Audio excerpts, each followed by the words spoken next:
ഇന്ന് നമുക്ക് വളരെ ഈസി ആയിട്ടും അതുപോലെ തന്നെ ടേസ്റ്റി ആയിട്ടും ഉണ്ടാക്കാൻ പറ്റുന്ന ഒരു കറി പരിചയപ്പെടാം. ഒരുപാട് ഇൻഗ്രീഡിയൻസ് ഒന്നും വേണ്ട.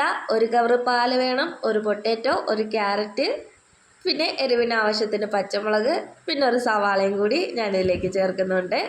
അപ്പോൾ ഇത്രയും ഇൻഗ്രീഡിയൻസ് വെച്ചിട്ട് ഒരു അടിപൊളി കറി നമുക്ക് ഉണ്ടാക്കാം. എൻ്റെ ഫ്രണ്ട് വീണയാണ് ഈ ഒരു കറി എനിക്ക് സജസ്റ്റ് ചെയ്തത്. ഉണ്ടാക്കി നോക്കിയപ്പോൾ അടിപൊളി ടേസ്റ്റ്. അപ്പോൾ നിങ്ങളെ കൂടി പരിചയപ്പെടുത്താമെന്ന് കരുതി. നമുക്ക് ഈ ഹോട്ടലിലും അതുപോലെ തന്നെ കല്യാണ പന്തിയിലൊക്കെ കിട്ടുന്ന ഒരു വെജിറ്റബിൾ കുറുമയിൽ അതേ ടേസ്റ്റിൽ തന്നെയാണ് ഈ ഒരു കറി കിട്ടുന്നത്. അപ്പോൾ നമുക്ക് ഈസി ആയിട്ട് റെഡിയാക്കി എടുക്കാൻ പറ്റുന്ന ഈ കറി എങ്ങനെയാണ് ഉണ്ടാക്കിയെടുക്കുന്നതെന്നൊന്ന് നോക്കാം. എല്ലാവരും ഓടി വന്നോളൂ വീഡിയോയിലേക്ക്. അതുപോലെ തന്നെ എൻ്റെ വീഡിയോ ഇഷ്ടമായാൽ ലൈക്ക് ചെയ്യാൻ മറക്കരുത്. എൻ്റെ ചാനൽ ആദ്യമായിട്ട് കാണുന്ന കൂട്ടുകാരുണ്ടെങ്കിൽ ഒന്ന് സബ്സ്ക്രൈബും കൂടി ചെയ്യാൻ മറക്കല്ലേ. സബ്സ്ക്രൈബ് ചെയ്യുന്ന സമയത്ത് തൊട്ടടുത്തുള്ള ഒരു ബെല്ലൈക്കൺ ഉണ്ട്, അതും കൂടി ഒന്ന് പ്രസ് ചെയ്തേക്കണേ. അപ്പോൾ നമുക്കിനി നേരെ റെസിപ്പിയിലേക്ക് പോവാം. ആദ്യമേ പൊട്ടാറ്റോ ഒന്ന് വേവിച്ചെടുക്കണം. അതിന് വേണ്ടിയിട്ട് ഞാൻ നന്നായിട്ട് കഴുകി വൃത്തിയാക്കി എടുത്തിട്ടുണ്ട്. തൊലി വേവിച്ചെടുത്തതിന് ശേഷമാണ് ഞാൻ കളഞ്ഞിട്ട് എടുക്കുന്നത്. കുക്കറിൽ വെച്ചിട്ടൊന്ന് വേവിച്ചെടുക്കുന്നുണ്ട്. ആവശ്യത്തിന് വെള്ളവും അതുപോലെ തന്നെ ഉപ്പും കൂടി ചേർക്കുന്നുണ്ട്. തൊലി കളയാത്തത് കൊണ്ട് തന്നെ ഉപ്പ് നന്നായിട്ട് അതിൽ പിടിക്കുകയൊന്നുമില്ല, എന്നാലും കുറച്ച് ഉപ്പും കൂടി ചേർക്കാം. അത് വേവുന്ന സമയം കൊണ്ട് വെജിറ്റബിൾ ഒന്ന് കട്ട് ചെയ്തെടുക്കാം. ക്യാരറ്റ് ചെറിയ ചെറിയ ക്യൂബ്സ് ആയിട്ടാണ് അരിഞ്ഞെടുക്കുന്നത്. ഒരുപാട് കട്ടിയായി പോണ്ട. കട്ടിയായി പോയാൽ വേവാനൊക്കെ ബുദ്ധിമുട്ടായിരിക്കും. അതുകൊണ്ട് ചെറുതായിട്ട് അരിഞ്ഞെടുത്താൽ മതിയേ. ഇതുപോലെ ചെറിയ പീസസ് ആയിട്ട് അരിഞ്ഞെടുത്താൽ പെട്ടെന്ന് വെന്ത് കിട്ടുകയും ചെയ്യും, ജോലി എളുപ്പമാവുകയും ചെയ്യും, കഴിക്കാനും ടേസ്റ്റാണ്. ഈ ഒരു ക്യാരറ്റ് എടുത്തെങ്കിലും അതിൻ്റെ കുറച്ച് ഭാഗം ഞാൻ മാറ്റിയിട്ടുണ്ടായിരുന്നു. ഫുള്ളായിട്ട് അങ്ങ് എടുത്തിട്ടില്ല. നിങ്ങൾക്ക് അത് ഫുള്ളായിട്ട് വേണമെങ്കിൽ എത്ര എടുക്കാം. അടുത്തത് സവാളയും ഞാൻ അതുപോലെ തന്നെയാണ് കട്ട് ചെയ്തെടുക്കുന്നത്. കുറച്ച് ക്യൂബ്സായിട്ട് കട്ട് ചെയ്തെടുത്ത ശേഷം പിന്നെ കുറച്ച് നീളത്തിനും കൂടി എടുത്തിട്ടുണ്ട്. ഇൻഗ്രീഡിയൻസ് ഒക്കെ ഞാൻ ഈ എടുക്കുന്ന അളവിലാണ് എടുക്കുന്നതെങ്കിൽ ഒരു 6 പേർക്ക് കഴിക്കാൻ പറ്റുന്ന രീതിയിൽ കറി ഉണ്ടാക്കിയെടുക്കാം. അപ്പോൾ നിങ്ങൾക്ക് എത്ര ക്വാണ്ടിറ്റി ആണോ വേണ്ടത് അതനുസരിച്ച് ഇൻഗ്രീഡിയൻസ് ഒക്കെ കൂട്ടുകയും കുറയ്ക്കുകയും ചെയ്യാം. അപ്പോൾ സവാളയും ഇതുപോലെ 2 രീതിയിൽ ഞാൻ അരിഞ്ഞെടുത്തിട്ടുണ്ട്. ഇതുപോലെ 2 രീതിയിൽ അരിഞ്ഞെടുക്കണമെന്ന് ഒരു നിർബന്ധവും ഇല്ല. ഒരുപോലെ തന്നെ ആയാലും ഒരു കുഴപ്പമില്ല, നിങ്ങളുടെ ഇഷ്ടത്തിന് ചെയ്യാവുന്നതാണ്. ഇനി ഒരു 3 പച്ചമുളക് എടുത്തിട്ടുണ്ട്. എരിവിന് ആവശ്യത്തിന് എടുക്കാം. പിന്നെ ഇഞ്ചി ഇതുപോലെ നൈസായിട്ട് അരിഞ്ഞെടുത്തിട്ടുണ്ട്. ഇഞ്ചി കട്ടി കൂടി പോണ്ട, നീളത്തിന് നൈസായിട്ട് തന്നെ കട്ട് ചെയ്തെടുക്കണം. ഇനി നമുക്ക് പാചകം തുടങ്ങാം. ആദ്യമേ തന്നെ ഒരു ചീനച്ചട്ടി അടുപ്പത്ത് വെച്ചിട്ടുണ്ട്. അത് നന്നായിട്ടൊന്ന് ചൂടായി വരുന്ന സമയത്ത് ആവശ്യത്തിന് വെളിച്ചെണ്ണ ചേർത്ത് കൊടുക്കാം. ഞാനൊരു 2 സ്പൂൺ ചേർക്കുന്നുണ്ട്. 2 സ്പൂൺ വെളിച്ചെണ്ണയും കൂടി ചേർത്ത് കൊടുത്ത ശേഷം വെളിച്ചെണ്ണ നന്നായിട്ട് ചൂടാവുന്ന സമയത്ത് ആവശ്യത്തിന് കടുക് ഇട്ട് കൊടുക്കാം.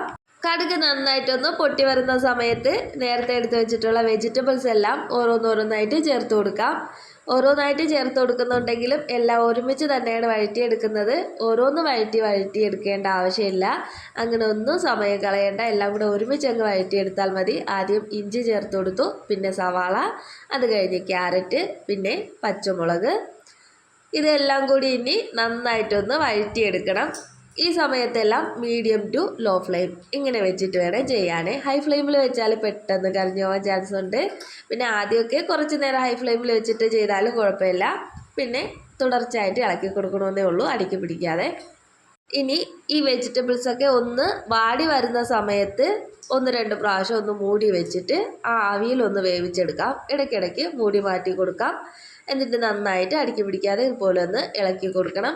അങ്ങനെ ഒരു കുറച്ച് നേരം അതുപോലെ ഒന്ന് ചെയ്തുകൊണ്ടേയിരിക്കണം. വെജിറ്റബിൾസ് എല്ലാം നന്നായിട്ടൊന്ന് വെന്ത് വരണം. എന്നാൽ അങ്ങ് വെന്ത് ഉടഞ്ഞു പോകാനും പാടില്ല. ചെറുതായിട്ട് കടിക്കാൻ കിട്ടുന്ന ആ ഒരു പരുവത്തിന് വേണം ഈ ഒരു കറി കിട്ടാൻ. അതാണ് നല്ലൊരു ടേസ്റ്റ് കിട്ടുന്നത്. ഒരുപാടങ്ങ് വെന്തുടഞ്ഞു പോയാലും നന്നായിട്ടങ്ങ് കുറുകി പോവാൻ ചാൻസ് ഉണ്ട്. അല്ലാതെ തന്നെ നല്ല കുറുകി തന്നെയാണ് ഈ കറി കിട്ടുന്നത്. അതുകൊണ്ട് വെജിറ്റബിൾസ് ഒന്നും അധികം ഒന്ന് വെന്തുടഞ്ഞു പോവേണ്ട ആവശ്യമില്ല. ഒരു 2-3 മിനിറ്റ് കഴിഞ്ഞിട്ട് ഞാനിങ്ങനെ അടച്ച് വെച്ചിട്ട് വേവിക്കുന്നുണ്ട്. ഇതിനിടയ്ക്ക് ഇടയ്ക്കിടയ്ക്ക് ഒന്ന് മൂടി മാറ്റി ഇളക്കി കൊടുക്കണം, അല്ലെങ്കിൽ പെട്ടെന്ന് അടിക്ക് പിടിക്കാൻ ചാൻസ് ഉണ്ട്. ഈ ഒരു സമയം കൊണ്ട് തന്നെ ഉരുളക്കിഴങ്ങ് ഇവിടെ വെന്ത് കിട്ടിയിട്ടുണ്ട്. ഇനി ആ ചൂടോടെ തന്നെ ആ തൊലിയൊക്കെ ഒന്ന് മാറ്റിയെടുക്കാം. ഒരുപാട് തണുത്ത് പോകാനൊന്നും വെയിറ്റ് ചെയ്യേണ്ട. തണുത്ത് പോയാൽ ചിലപ്പോൾ ഉടച്ചെടുക്കാനായിട്ട് ബുദ്ധിമുട്ടായിരിക്കും. ഇതുപോലെ തൊലിയൊക്കെ ഒന്ന് മാറ്റിയെടുത്ത ശേഷം ഇതുപോലെ നന്നായിട്ടൊന്ന് ഉടച്ചെടുക്കുന്നുണ്ട്. ഇതുപോലെ ഉടച്ചെടുക്കുന്ന സമയത്ത് ഒരു കാര്യം ശ്രദ്ധിക്കണം, ഫുള്ളായിട്ടങ്ങ് ഉടഞ്ഞ് ഒരു പേസ്റ്റ് പരുവത്തിലൊന്നും ആയി പോവരുത്. ചെറിയ ചെറിയ പീസസൊക്കെ വേണം.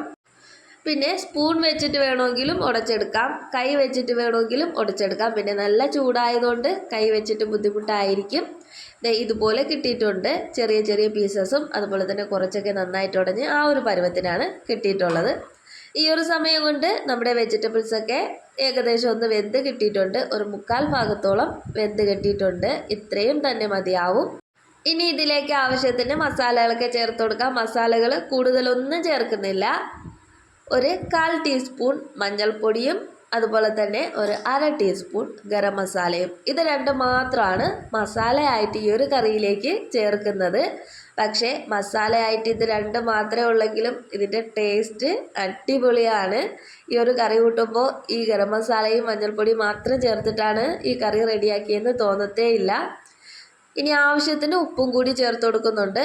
സവാള വഴറ്റുന്ന സമയത്ത് വേണമെങ്കിൽ ഉപ്പ് ചേർത്ത് കൊടുക്കാം. ഇനി ഈ മസാലകളുടെയൊക്കെ പച്ചമണം മാറുന്നത് വരെ ഒന്ന് നന്നായിട്ട് വീണ്ടും ഇതുപോലെ ഇളക്കി യോജിപ്പിച്ചുകൊണ്ടിരിക്കണം. ആ പച്ചമണമൊക്കെ മാറി വരുമ്പോൾ നേരത്തെ എടുത്ത് വെച്ചിട്ടുള്ള ഉരുളക്കിഴങ്ങ് അതിലേക്ക് അങ്ങ് ചേർത്ത് കൊടുക്കാം. ഉരുളക്കിഴങ്ങ് ഫുള്ളായിട്ട് ഞാൻ ചേർത്ത് കൊടുക്കുന്നുണ്ട്. ഉരുളക്കിഴങ്ങും കൂടി ചേർത്ത് കൊടുത്ത ശേഷം വീണ്ടും ഒന്ന് നന്നായിട്ട് മിക്സ് ചെയ്തെടുക്കണം. ആ മസാലയും എല്ലാം ആ ഉരുളക്കിഴങ്ങിൽ നന്നായിട്ട് മിക്സ് ആയിട്ട് വരണം. ഈ രീതിയിലൊരു കറി നിങ്ങൾ ഉണ്ടാക്കി നോക്കിയിട്ടില്ല എന്നുണ്ടെങ്കിൽ ഉറപ്പായിട്ട് ഇതുപോലെ ഒന്ന് ഉണ്ടാക്കി നോക്കണം. എല്ലാവർക്കും ഇഷ്ടമാവും. കൊച്ചു കുട്ടികൾക്ക് വരെ നന്നായിട്ട് ഇഷ്ടപ്പെടുന്ന ഒരു കറിയാണിത്. അപ്പോൾ ഉറപ്പായിട്ടും നിങ്ങളെല്ലാവരും ഇതുപോലെ ഒന്ന് ട്രൈ ചെയ്ത് നോക്കണേ. അപ്പോൾ ഇതെല്ലാം മിക്സ് ചെയ്ത് നോക്കിയതിന് ശേഷം ഉപ്പൊക്കെ പാകമാണോ എന്ന് നോക്കാം. ഇപ്പോൾ തന്നെ എല്ലാം ഏകദേശം ഒന്ന് മിക്സായി വന്നിട്ടുണ്ട്. അപ്പോൾ മസാലയൊക്കെ ആ വെജിറ്റബിൾസിലും അതുപോലെ ലാസ്റ്റ് ചേർത്ത പൊട്ടറ്റോയിലൊക്കെ നന്നായിട്ട് പിടിച്ച് വന്നിട്ടുണ്ട്. ഇനി ഇതിലേക്ക് ചേർക്കാൻ പോകുന്നത് പാലാണ്. നമ്മുടെ മെയിൻ ഇൻഗ്രീഡിയൻറ്റ് ഇപ്പോൾ ഇതിലേക്ക് ചേർക്കാൻ പോവുകയാണ്. പാല് ഒരു 1/4 ഗ്ലാസോളം ഞാൻ ഇതിലേക്ക് ചേർക്കുന്നുണ്ട്. അതിനുശേഷം ഒരു 1/2 ഗ്ലാസ് വെള്ളം കൂടിയാണ് ചേർക്കുന്നത്. പാല് കവർ പാലായതുകൊണ്ട് തന്നെ നല്ല കട്ടി കാണും. അതുകൊണ്ട് കുറച്ച് വെള്ളം കൂടി ചേർക്കുന്നതായിരിക്കും നല്ലത്. പിന്നെ ഈ ഒരു കറി തേങ്ങാപ്പാലിലും ചെയ്തെടുക്കാം. പക്ഷെ ഞാൻ തേങ്ങാപ്പാലിൽ ഇതുപോലെ ചെയ്ത് നോക്കിയിട്ടില്ല. അപ്പോൾ എന്തായാലും നിങ്ങൾ ആദ്യം ചെയ്യുമ്പോൾ ഇതുപോലെ ഒന്ന് ചെയ്ത് നോക്കണേ.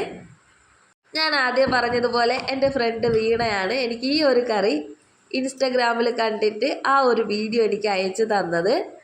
അപ്പോൾ അതുപോലെ ഒന്ന് ഉണ്ടാക്കി നോക്കാൻ പറഞ്ഞത് കൊണ്ട് എന്തായാലും ട്രൈ ചെയ്ത് നോക്കാമെന്ന് കരുതി. അല്ലെങ്കിൽ അവൾക്ക് വിഷമാവില്ലേ. പക്ഷെ എന്നാലും ട്രൈ ചെയ്ത് നോക്കിയപ്പോൾ അടിപൊളി കറിയാണ്. വീണ ഇതുപോലെ ഒരുപാട് വീഡിയോസ് എനിക്ക് അയച്ചു തന്നിട്ടുണ്ട്. ഇടയ്ക്കിടയ്ക്ക് ഞാൻ ട്രൈ ചെയ്ത് നോക്കാറുണ്ട്. സക്സസ് ആവുന്നതെല്ലാം വീഡിയോയും ചെയ്യാറുണ്ട്. അപ്പോൾ ഇതുപോലത്തെ ഫ്രണ്ട്സ് നിങ്ങൾക്കും ഉണ്ടെങ്കിൽ ഒന്ന് മെൻഷൻ ചെയ്യാൻ മറക്കല്ലേ. കമൻറ്റ് ബോക്സിലൊന്ന് പറഞ്ഞേക്കണേ. അപ്പോൾ ഇനി പാലും കൂടി ചേർത്ത് കഴിഞ്ഞാൽ ഒന്ന് തിളച്ച് വരുമ്പോൾ കറി ഓഫ് ചെയ്യാം. ഒരുപാട് തിളച്ച് വരേണ്ട ആവശ്യമില്ല. അതൊന്ന് ലോ ഫ്ലെയിമിൽ വെക്കണം. പാല് ചേർത്ത ഉടനെ തീ ഒന്ന് ലോ ഫ്ലെയിമിലാക്കി ഒരു 2-3 മിനിറ്റ് കഴിയുമ്പോൾ തന്നെ തിള വരാൻ തുടങ്ങും. നന്നായിട്ട് ആദ്യത്തെ തിള വരുമ്പോൾ തന്നെ ഓഫാക്കാം. ഇപ്പോൾ തന്നെ കറിയെല്ലാം നല്ല കുറുകി പാകത്തിനായിട്ട് വന്നിട്ടുണ്ട്. പിന്നെ ഒരുപാട് തണുക്കാനായിട്ട് വെയിറ്റ് ചെയ്യേണ്ട. തണുക്കാനായിട്ട് വെയിറ്റ് ചെയ്യുമ്പോൾ ഒരുപാടങ്ങ് കുറുകിപ്പോവും. കറി ഒന്ന് ലൂസായിട്ടാണ് വേണ്ടതെങ്കിൽ ചെറിയ ചൂടോടെ തന്നെ സെർവ് ചെയ്യാം. ഇനി ലാസ്റ്റ് ഇറക്കുന്നതിന് മുമ്പായിട്ട് കുറച്ച് കറിവേപ്പില കൂടി ചേർത്ത് കൊടുക്കുന്നുണ്ട്. കറിവേപ്പിലയും കൂടി ചേർത്ത് കൊടുത്താൽ നമ്മുടെ അടിപൊളി കറിയുടെ സെറ്റായിട്ടുണ്ട്. അപ്പോൾ എല്ലാവരും വീഡിയോ ഇഷ്ടമായാൽ ലൈക്ക് ചെയ്യാൻ മറക്കരുത്. അതുപോലെ എൻ്റെ ചാനൽ ആദ്യമായിട്ട് കാണുന്ന കൂട്ടുകാരുണ്ടെങ്കിൽ ചാനലൊന്ന് സബ്സ്ക്രൈബ് ചെയ്യാനും മറക്കല്ലേ. സബ്സ്ക്രൈബ് ചെയ്യുന്ന സമയത്ത് തൊട്ടടുത്തുള്ള ബെല്ലൈക്കണും കൂടി ഒന്ന് പ്രസ് ചെയ്തേക്കണം. എന്നാൽ മാത്രമേ ഞാനിടുന്ന വീഡിയോസിൻ്റെ എല്ലാ നോട്ടിഫിക്കേഷൻ കറക്റ്റായിട്ട് നിങ്ങളിലെത്തുകയുള്ളൂ. ഇതിനു മുന്നേയും ഒരുപാട് കുക്കിംഗ് വീഡിയോസ് എല്ലാം ഞാൻ അപ്ലോഡ് ചെയ്തിട്ടുണ്ട്. എൻ്റെ പ്രീവിയസ് വീഡിയോസ് കാണാത്ത കൂട്ടുകാരുണ്ടെങ്കിൽ എല്ലാവരും എൻ്റെ പ്രീവിയസ് വീഡിയോസും കൂടി ഒന്ന് എടുത്ത് കണ്ട് സപ്പോർട്ട് ചെയ്യാൻ മറക്കല്ലേ. ഈ ഒരു കറി നമുക്ക് എന്തിൻ്റെ കൂടെയും സെർവ് ചെയ്യാം. ചപ്പാത്തി, പൊറോട്ട, അപ്പം, അതുപോലെ തന്നെ നൂൽപുട്ട്, ഇടിയപ്പം എന്ന് പറയില്ലേ, അത് തന്നെ സംഭവം, ദോശ, അങ്ങനെ എന്തിൻ്റെ കൂടെയും അടിപൊളിയായിട്ട് പോകുന്ന ഒരു കറിയാണ്. അപ്പോൾ എന്തായാലും നിങ്ങൾ ട്രൈ ചെയ്ത് നോക്കാൻ മറക്കരുത്. ട്രൈ ചെയ്ത് നോക്കിയിട്ട് ഫീഡ്ബാക്കും അറിയിക്കണേ. അപ്പോൾ ഞാനിന്ന് ഈ കറി സെർവ് ചെയ്യുന്നത് അപ്പത്തിൻ്റെ കൂടെയാണ്. നല്ല പൂ പോലത്തെ അപ്പവും ഈ ഒരു കറിയും കൂടി അടിപൊളി കോമ്പിനേഷൻ ആയിരുന്നു. അപ്പോൾ നിങ്ങളും ഉറപ്പായിട്ടൊന്ന് ട്രൈ ചെയ്ത് നോക്കണം. അപ്പോൾ ഇന്നത്തെ വീഡിയോ എല്ലാ കൂട്ടുകാർക്കും ഇഷ്ടമായെന്ന് പ്രതീക്ഷിക്കുന്നു. നമുക്കിനി അടുത്തൊരു വീഡിയോ ആയിട്ട് കാണാം. അതുവരേക്കും എല്ലാവർക്കും tata, bye bye. Bye Ayaan's world.